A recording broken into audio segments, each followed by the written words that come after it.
When it comes to wearing masks, the American cowboy perfected it 150 years ago. And if you're going to wear a mask, wear one that protects your man card. And looky here. Chinese mail-order brides are now 75% off the original price. Get two. They're little. But joking aside, you know what Asian women are famous for all around the world? Respecting their husbands. Man, if we could bottle that and sell it, the USA would be a much nicer place to live. And for you guys who are married to a feminist, I don't have to tell you that you're an idiot because she makes sure you know it every day. Well, congratulations to Nancy Pelosi for receiving the Profiles in Courage Award from the JFK Library Foundation. Yeah, that's kind of like getting a citizenship award from the Ku Klux Klan. By the way, JFK was President John F. Kennedy, who famously said, "Ask not what your country can do for you. Ask what you can do for your country."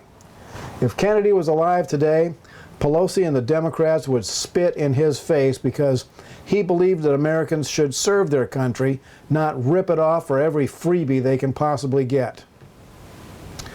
Oh man, an elderly Frenchman was ejected from a fighter jet the other day. The senior citizen was given a courtesy ride, but his helmet was not fastened right and his seatbelt harnesses were way too loose, so the poor little man was flopping around like Richard Simmons in an NFL locker room. So he desperately grabbed for something to steady himself, and he grabbed the worst thing he could find, the ejector handle, and bang, he was no longer in the airplane. His smartwatch recorded his heart rate at 142 beats per minute. I believe it. Rush Limbaugh is warning that immunity cards may be coming soon, meaning that in order to leave your home, you would have to have a card showing that you have had the virus and are no longer susceptible to it. Listen up, America. This would be nothing less than a permit to leave your own home. And the Supreme Court has ruled over and over again that American citizens never have to ask permission from the government prior to exercising their First Amendment rights. And a permit is nothing but a permission slip. There are some serious constitutional issues coming out of this Chinese virus mess, and the American people better be making up their minds that they are not going to be docile when it comes to our constitutional rights. For the first time in American history, thousands of churches were empty on Easter Sunday. Now, this may not be as big a problem as a lot of Christians are making it to be. First of all, the church is not a building. The church is the men and women who are born again through faith in Jesus Christ. And Christ told his people to let their light shine before men. And he gave an illustration that one does not light a lamp and put it under a basket, but they put it on a lampstand so that everybody can see the light. One of my concerns has been for some time now that all these modern church buildings have actually become the basket under which we have hidden the light.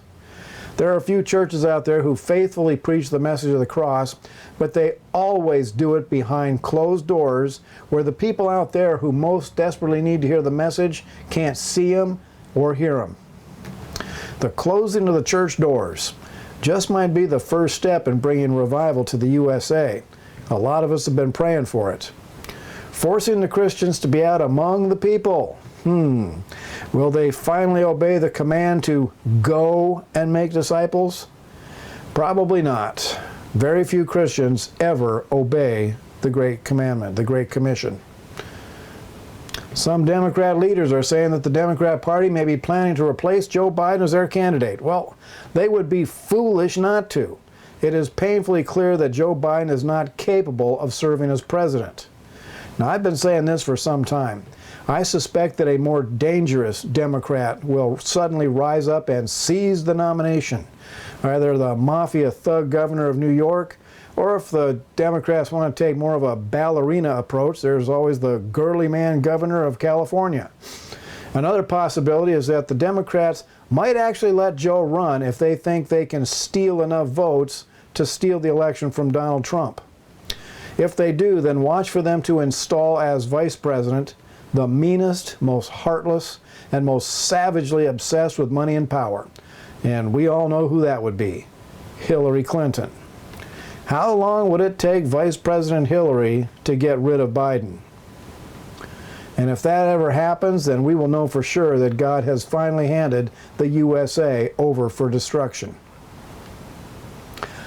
Well, what do you know? Not even Pope Francis can be wrong all the time.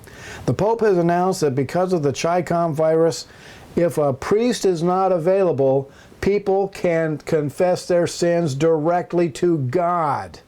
Well, what do you know? The Pope finally admitted that priests are not necessary.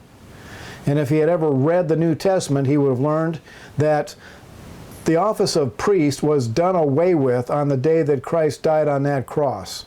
When Christ died, the veil of the temple that separated the people from the Holy of Holies was torn in two by the hand of God, signaling that every person now has access to come to God personally. They no longer need a priest to act as their go-between. But the Pope very quickly got back to being wrong by announcing that the Chi-Com virus was caused by global warming. Yes, the Pope is a political pope. Well, that's enough for tonight. Thanks for watching. This has been Coffee with Bill, and America bless God again.